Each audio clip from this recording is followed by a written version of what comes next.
Today we are going to discuss about lecture system of chapter thermodynamics, in which we are going to discuss in detail about the concept called as thermochemistry. Next concept is enthalpy of chemical reaction along with one example, and we are going to see what do you mean by endothermic reaction, what do you mean by exothermic reaction. Okay, so this is the agenda of our session today. Okay, so first of all, what do you mean by thermochemistry?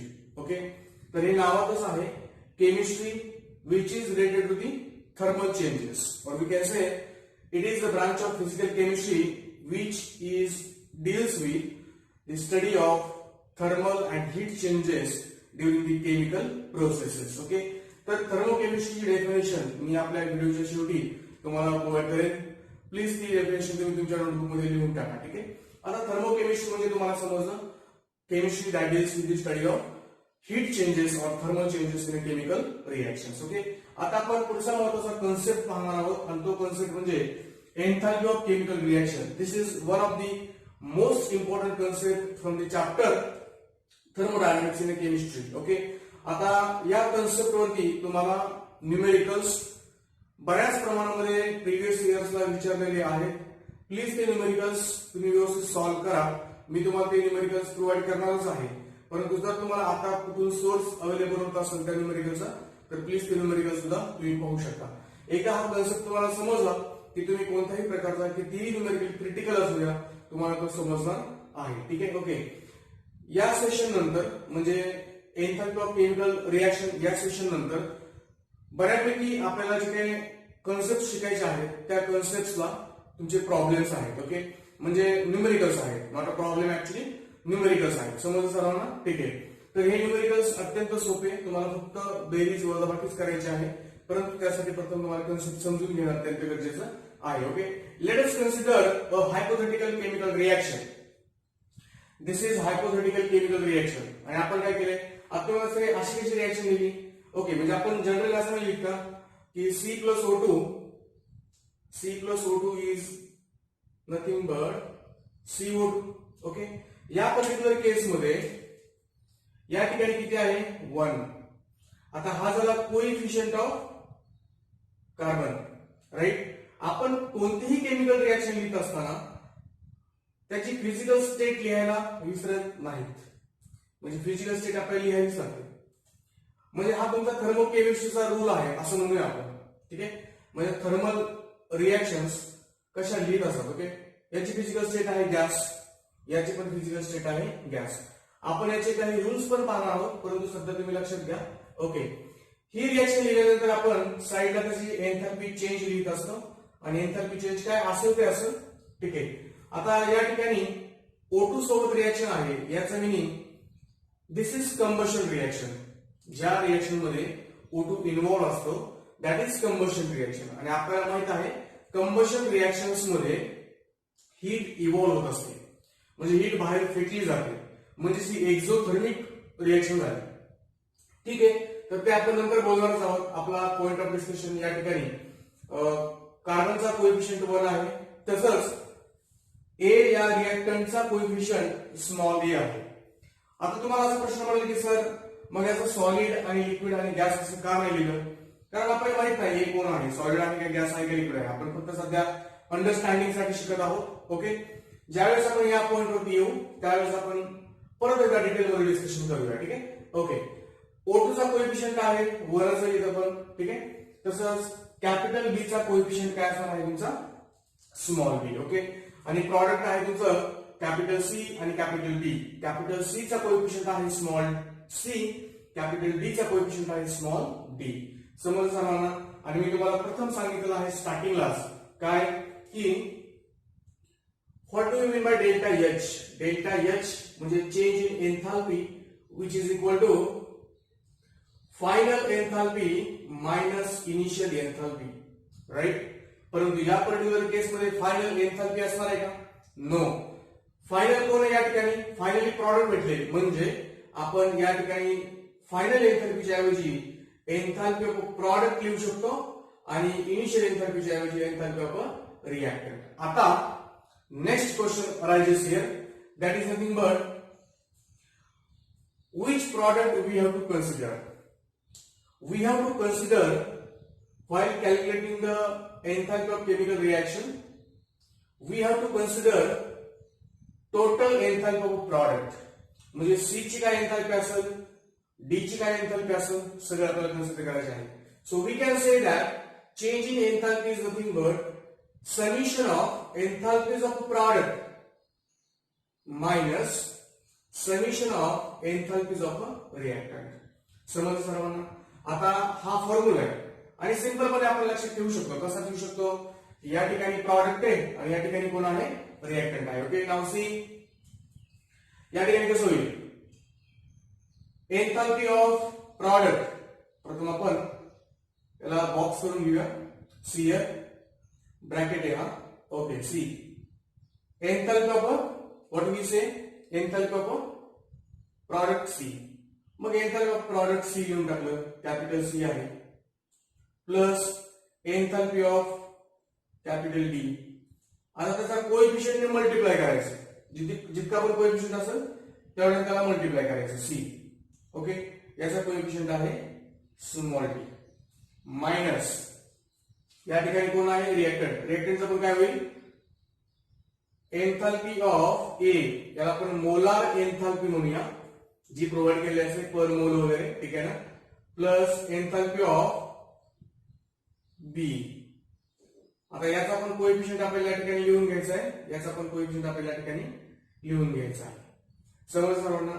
So this is the expression for this given reaction. आता तुम्हाला हे जर expression कळलं असेल तर तुम्ही कोणत्याही प्रकारचा न्यूमेरिकल इझिली सॉल्व्ह करू शकता. ठीक आहे ना? ओके, इज इक्वल टू यालाच आपण कसं म्हणूया की summation of enthalpies of a product minus summation of enthalpies of a reactant. समजलं? तर what do you mean by enthalpy of chemical reaction? Enthalpy of chemical reaction, we can say that it is the difference between, or we can say it is the difference between the sum of enthalpies of a product and the sum of enthalpies of a reactant for a given reaction. Okay, तुम्हाला समजलं काय enthalpy of chemical reaction काय आहे? ठीक आहे. आता हे expression तुमच्या टेक्स्ट बुक मध्ये अत्यंत छान पद्धतीने दिलेलं आहे. हे जर आपण एक्झाम्पल कन्सिडर केलं तर एक्झाम्पल साठी कसं लिहिणार तुम्ही? Enthalpy of reaction delta H. आता रिएक्शन आहे म्हणजे reaction is equal enthalpy of CO2, बरोबर ना? प्रॉडक्ट आहे हा, पहिला आपण प्रॉडक्टचा येत असतो. Enthalpy of CO2 minus enthalpy of कोणाची? Enthalpy of carbon, enthalpy of carbon plus enthalpy of oxygen. आता या ठिकाणी प्रत्येक ठिकाणी 1 1च आहे, त्यामुळे 1 नाही गेलं तरी चालतोय. जसं आपण 2 असता 2 येईल असं. समजलं? So this is the discussion about enthalpy of chemical reaction. You have to write down this as well as definition which is provided at the last of our video. Okay, हे समजलं सर्वांना?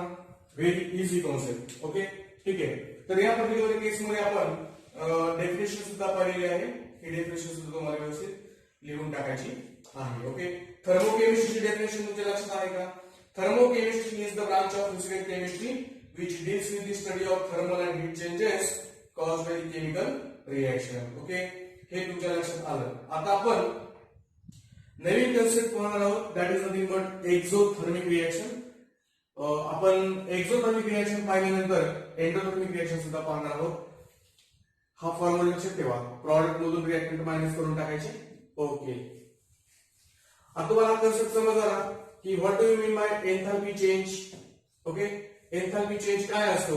एंथॅल्पी change means enthalpy of a product minus enthalpy of a reactant. Understood? Okay, तर आता आपण exothermic कडे जाऊया. Exothermic, आता exothermic reactions म्हणजे काय? आता आपण लहानपणापासून शिकत आहोत, क्लास 8 पासून एक्झोथर्मिक, एंडोथर्मिक या गोष्टी आपण सायन्स मध्ये शिकलेलो आहोत. Okay, so what do you mean bye exothermic reaction? Exothermic reaction is a reaction in which heat is released or heat is given out. Exothermic, ज्या रिएक्शन्स मध्ये हीट बाहेर फेकली जाते त्या रिएक्शनला आपण काय म्हणतो? एक्झोथर्मिक रिएक्शन आणि दुसरी कोणती असते एंडोथर्मिक रिएक्शन. आता एक्झोथर्मिक बद्दल बोलूया. एक्झोथर्मिक ज्या रिएक्शन मध्ये हीट बाहेर फेकली जाते. आता हीट बाहेर फेकली जाते म्हणजे heat lost by the system. Heat lost by the system म्हणजे ऑब्विसली हीट कशी असणार आहे निगेटिव्ह. आणि हीट निगेटिव्ह कशी येऊ शकते ठीक आहे पाहूया आपण डिस्कशन करूया त्याबद्दल. सी हिअर एखादं एक्झाम्पल जर घ्यायचं म्हटलं बरं ठीक आहे आपण एक्झाम्पल नंतर घेऊया. एक्झोथर्मिक मध्ये हीट बाहेर फेकली जाते म्हणजे डेल्टा एच ऑफ रिएक्शन कसा असणार आहे दॅट इज निगेटिव्ह. तो कसा असणार आहे निगेटिव्ह. हे तुम्हाला समजलं का. हीट बाहेर फेकली जाते म्हणजे ऑब्विसली हीट लॉस्ट आहे. therefore डेल्टा एच म्हणजे heat content. Okay heat is negative. But what do you mean by enthalpy of reaction? It is nothing but enthalpy of a product minus enthalpy of a reactant, which is negative. आता मी काय केलं फक्त enthalpy of reaction चा formula या ठिकाणी लिहिलेला आहे. ठीक आहे.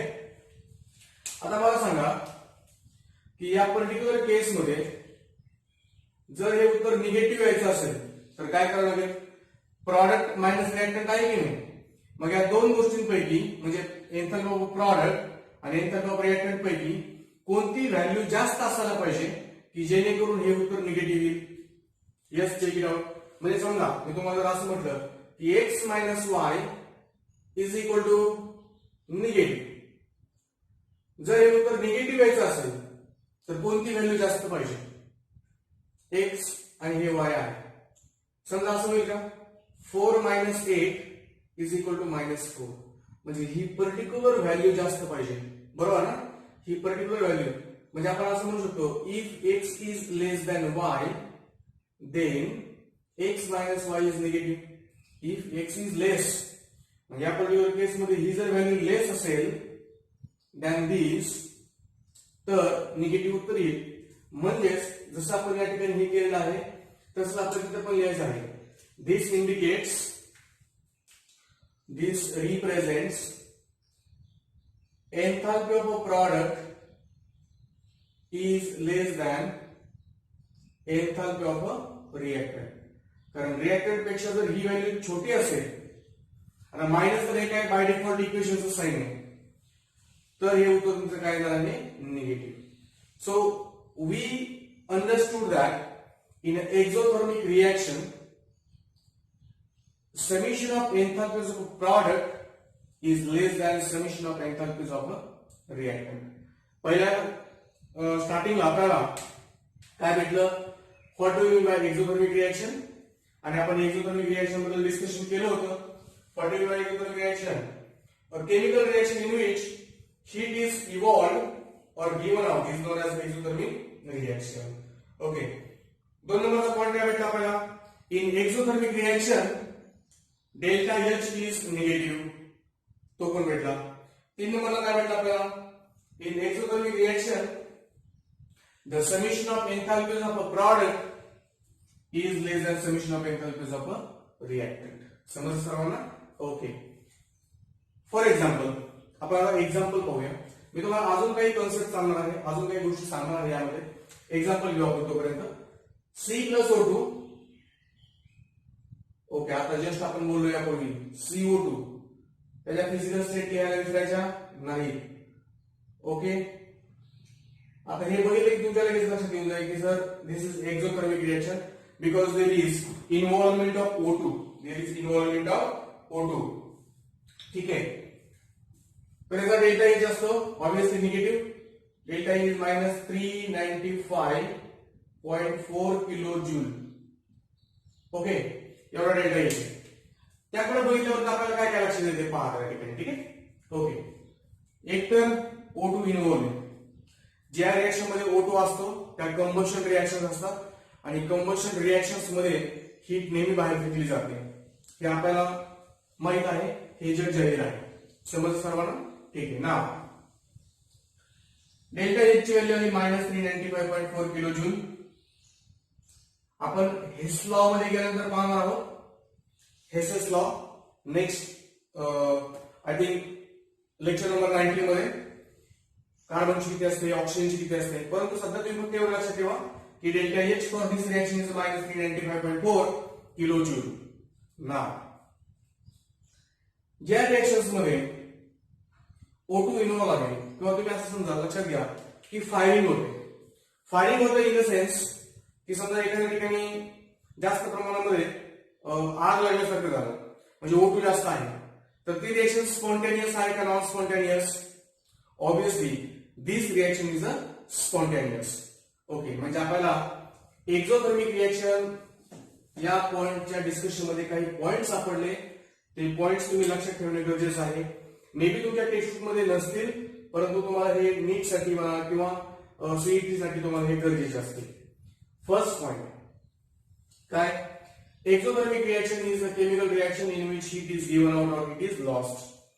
2 नंबरचा point heat of reaction in exothermic reaction is negative. 3 नंबरचा point sum of enthalpies of product is less than sum of enthalpies of a reactant. Next point exothermic reactions are spontaneous. Next point, in exothermic reaction products are more stable. ज्याची एंथॅल्पी कमी तो जास्त stable. Okay या particular केस मध्ये प्रॉडक्टची एंथॅल्पी कमी आहे therefore in case of an exothermic reaction products are more stable than the reactant. तसं पण आपल्याला या ठिकाणी समजून येते O2 ऍड केलाय 5 तर obviously products काय असणार आहेत तुमचे more stable. Understood? So we can say that in exothermic reaction products are more stable than the reactant. Okay, now see next concept is endothermic reaction. Endothermic reaction. Endothermic. आता त्याच्या उलट की ज्या reactions मध्ये हीट बाहेर फेकली जात नाही म्हणजेच ज्या रिएक्शन्स मध्ये हीट ऍब्सॉर्ब केली जाते त्याला आपण म्हणतो एंडोथर्मिक रिएक्शन्स. त्याला काय म्हणतो आपण endothermic reactions. So define endothermic reactions a chemical reaction in which heat is absorbed is known as a what we say endothermic reaction. म्हणजेच काय असणार आहे in endothermic reaction delta H is always positive. Heat absorb करतोय म्हणजे Q ची value positive delta H is positive. मग delta H तुम्हाला माहिती डेल्टा एच ची व्हॅल्यू काय असते किंवा डेल्टा एच काय व्हॅल्यू असते summation of enthalpies of a product minus summation of enthalpies of a reactant is positive. हे उत्तर कधी पॉझिटिव्ह येईल ज्यावेळेस ही व्हॅल्यू मोठी असेल. म्हणजे आपण असं म्हणू शकतो की delta H product is greater than delta H reactant. So in this case we can say the summation of enthalpies of product is greater than summation of enthalpies of reactant. ज्याची enthalpy छोटी तो जास्त stable. Here reactants are more stable. Exothermic reaction is a spontaneous, endothermic is a non-spontaneous. समजलं सर्वांना? Okay. तर याच्याबद्दलचा जो काय assignment आहे याबद्दलचा असाइनमेंट मी तुम्हाला आपल्या ग्रुपवरती शेअर करतो आणि तो तुम्ही असाइनमेंट लिहून घ्यायचा आहे. तुम्हाला काय करायचं थर्मोकेमिस्ट्रीची डेफिनेशन लिहायची आहे. त्यानंतर तुम्हाला आता जे दिलेलं जे काही एक्सप्लेनेशन होतं summation of enthalpies of a product by summation of enthalpy of reactant dollar ते पण लिहायचं आहे. त्यानंतर तुम्हाला एक्झोथर्मिक रिएक्शन्स बद्दल लिहायचं आहे आणि नंतर एंडोथर्मिक रिएक्शन बद्दल लिहायचं आहे. लास्टला तुम्हाला एक्झोथर्मिक आणि एंडोथर्मिकचा डिफरन्स लिहायचा आहे. समजलं सर्वांना? Okay, let us revise. Exothermic heat is given out, endothermic heat is absorbed. Delta H for exothermic is negative, delta H for endothermic is positive. For exothermic, summation of enthalpies of product is less than summation of enthalpies of reactant. For endothermic, summation of enthalpies of product is greater than summation of enthalpies of reactant. Okay. This is spontaneous, this one is a non-spontaneous. Okay. Example मी तुम्हाला दिलेल्या PDF मध्ये पाहून लिहू शकता की ज्या ठिकाणी फक्त तुमचा डेल्टा एच ची व्हॅल्यू काय येणार आहे positive. Understood? Very easy. Okay. नाव आपण आता एक न्यूमेरिकल पाहूया. तो न्यूमेरिकल पण अत्यंत सोपा असणार आहे तुमच्या लक्षात पण येऊन जाणार आहे. आता एक लक्षात ठेवायचं तुम्ही, म्हणजे कोणती पण थर्मोकेमिकल रिएक्शन लिहित असताना समजा आपण एखादी थर्मोकेमिकल रिएक्शन लिहिली आणि त्या थर्मोकेमिकल रिएक्शनच्या साईडला आपण त्याची एन्थाल्पी चेंज लिहिला, काय करू त्याची व्हॅल्यू समजा 100 जूल आली किंवा 100 किलो जूल, आपण त्याच एक्सप्रेशनला 2 ने मल्टिप्लाय केलं म्हणजे पूर्ण रिएक्शनला, तर एन्थाल्पीला सुद्धा मल्टिप्लाय करावं लागेल. ठीक आहे. तर अशाच बेसिसवरती आपण एक आपल्या टेक्स्टबुक मध्ये असलेला न्यूमेरिकल पाहूया आणि हा न्यूमेरिकल तुम्हाला समजून जाईल. तुमच्या टेक्स्टबुक मध्ये हा जो न्यूमेरिकल आहे, this numerical is on the page 76. Try this म्हणून हा न्यूमेरिकल आहे. तर प्लीज तो न्यूमेरिकल तुम्ही साईडला वाचू शकता. गिवन द थर्मोकेमिकल इक्वेशन, त्यांनी आपल्याला थर्मोकेमिकल इक्वेशन दिलेलं आहे आणि थर्मोकेमिकल इक्वेशन आहे C2H2 gas plus 5/2 O2 gas gives us 2CO2 gas plus H2O liquid. Delta H for the reaction is -1300 kilojoule. Okay. First question आहे, write thermochemical equation when number 8 coefficient of substances are multiplied by 2. पहिला question आहे. आपण काय करायचं, आता हे तुम्ही given data मध्ये दिलेलं असेलच, आन्सर मध्ये परत तुम्ही काय म्हणायचं, नंबर 8 टाकायचं. Okay. Multiply the above equation by 2. What will be get. पहिल्या केस मध्ये याला आपण जर मल्टिप्लाय केलं 2 ने, तर पहिलं आपलं उत्तर काय ते पहा. मल्टिप्लाय करू पाहू. काय म्हणायचं, मल्टिप्लाय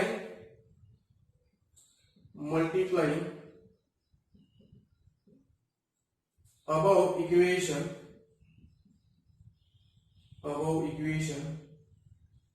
by 2. मल्टिप्लाय करा, आता 2 ने मल्टिप्लाय करा. याला 2 ने मल्टिप्लाय केलं काय होईल, 2C2H2 प्लस याला जर परत आपण 2 ने मल्टिप्लाय केलं तर हे इथं 2 आणि हे 2 काय होणार आहे, कट होणार आहे. त्यामुळं फक्त 5O2 राहील. ठीक आहे. 5O2 स्टेट लिहायचं नाही. ठीक आहे. सो याला पण 2 ने मल्टिप्लाय करू, काय होईल, 4CO2 gas plus 2H2O liquid. Similarly delta HR dash म्हणूया आपण. याचं मिनिंग काय झालं, नवीन एन्थाल्पी काय होईल, याला पण 2 ने मल्टिप्लाय करावं लागेल. याला जर आपण 2 ने मल्टिप्लाय केलं तर हे 1300 म्हणजे 1300 किती झाले, 2600. 2600 किलो जूल असं होईल. समजलं सर्वांना, लक्षात सर्वांच्या. ठीक आहे. आपण या ठिकाणी काय केलं किंवा आपण या ठिकाणी काय करावं लागेल, या ठिकाणी आपल्याला -1300 आहे. जसं आपण रिएक्शनला 2 ने मल्टिप्लाय केलंय तसं याला सुद्धा 2 ने मल्टिप्लाय करावं लागेल आणि याला 2 ने मल्टिप्लाय केलं तर काय येईल तुमचं, 1300 दुने 2600. ठीक आहे ना. Okay. -2600 kilojoule. So this is your answer for the first question. Next question काय आहे, check it out. Next question मध्ये ते काय म्हणतात, चेक इट आउट.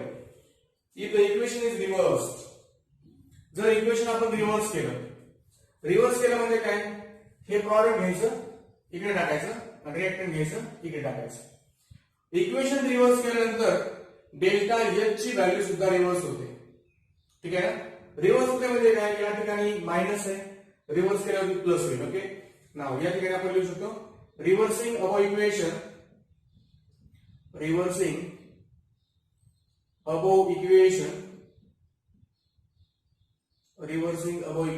करा रिव्हर्स. आता हे मल्टिप्लाय केलेलं आहे, रिव्हर्स करायचं, हे इक्वेशन रिव्हर्स करायचं. कसं होईल, 2CO2 gas plus H2O liquid काय होईल, रिव्हर्स केल्यावरती. आता हे प्रॉडक्ट आता अगोदरचे रिएक्टंट आपल्याला आज प्रॉडक्ट लिहायचे C2H2 gas plus 5/2 O2 gas. तसंच या ठिकाणी आपल्याला डेल्टा H ची व्हॅल्यू काय करावी लागेल, delta H for the reaction will be equal to sign change करायचं प्लस 1300 किलो जूल. समज सर्वांना प्लस 1300 किलो जूल. जर आपण रिएक्शन रिव्हर्स केली तर अशा प्रकारे एकदम सोपा न्यूमेरिकल होता. ओके, लक्षात सर्वांच्या? ठीक आहे. ओके,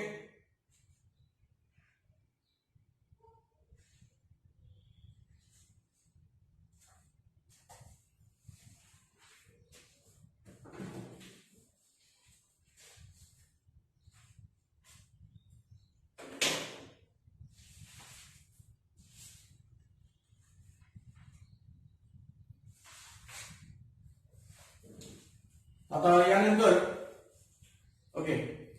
यानंतर मी तुम्हाला काही असाइनमेंट क्वेश्चन देणार आहे. तर त्या क्वेश्चन मध्ये पहा तुम्हाला काय काय करायचे. Which of the following reaction is endothermic और एक्झोथर्मिक तुम्हाला शोधायचे आहे. ते असाइनमेंट क्वेश्चन मी देणार आहे. ते झाल्यानंतर मी तुम्हाला एक क्वेश्चन देणार आहे सेम टू सेम अशा टाईपचा. अशाच प्रकारे तुम्हाला कॅल्क्युलेशन करायचे आहेत. आणि अजून एक क्वेश्चन आहे तुम्हाला, अजून एक असाइनमेंट आहे in fact. What is thermochemical equation, how it is interpreted. You write down the guidelines of the writing thermochemical equations. हा एक क्वेश्चन आहे, थेरॉटिकल क्वेश्चन आहे. याचं मी तुम्हाला उत्तर आपल्या व्हिडिओच्या शेवटी पण प्रोव्हाइड करणार आहे, तसंच आपल्या पीडीएफ मध्ये सुद्धा मी तुम्हाला प्रोव्हाइड करणार आहे. तर या ठिकाणी आपण थांबूया, कारण आज आपण बऱ्यापैकी डिस्कशन केलेलं आहे. प्लीज हे डिस्कशन व्यवस्थित केअरफुली रीड करा, केअरफुली वॉच करा, कारण यानंतर जो काही सेशन लेफ्ट आहे त्याच्यावरती फिक्स 100% 3 मार्काला क्वेश्चन येत असतो. आणि जर तुम्हाला हे सेशन समजलं तर तुम्हाला येणारे 2-3 सेशन समजतील. ओके, मे बी आपलं एक 5 सेशन्स मध्ये थर्मोडायनामिक्स हा चॅप्टर आपला संपू शकतो. ठीक आहे, त्यानंतर आपण नवीन चॅप्टर सुरू करणार आहोत सॉल्युशन्स, आणि तो पण चॅप्टर आपण इन डिटेल मध्ये एकदम बेसिक्स पासून घेणार आहोत. तो चॅप्टर तुम्हाला आपल्या सायन्स फॉर्म कोच अकॅडमीच्या ऍपवरती अवेलेबल असणार आहे. आणि थर्मोडायनामिक्स हा म्हणजे तुम्हाला युट्यूब वरती ऍप वरती अवेलेबल असणार आहे. ठीक आहे, थर्मोडायनामिक्स हा चॅप्टर सर्व चॅप्टर्स आपल्या ऍप वरतीच अवेलेबल होतील. त्या सध्या बायोलॉजी म्हणा किंवा मॅथमॅटिक्स हे आपल्या ऍपवरच चालू आहे. फिजिक्स आणि केमिस्ट्री मात्र चॅप्टर संपेपर्यंत युट्यूब वरती असणार आहे. आपण लवकरच एमएससी सीईटी जेडब्ल्यू नीटच्या बॅचेस सुरू करूया. आपल्या क्लास 11च्या बॅचेस सुद्धा आता सुरू होणारच आहे. ठीक आहे, ओके. तर ही इन्फॉर्मेशन तुमच्या रिस्पेक्टिव्ह फ्रेंड्सला वगैरे पोहोचवा की आपण क्लास 11 आणि क्लास 10चे ऍडमिशन सुरू आहेत. तर आपण या ठिकाणी थांबूया. धन्यवाद. All the best.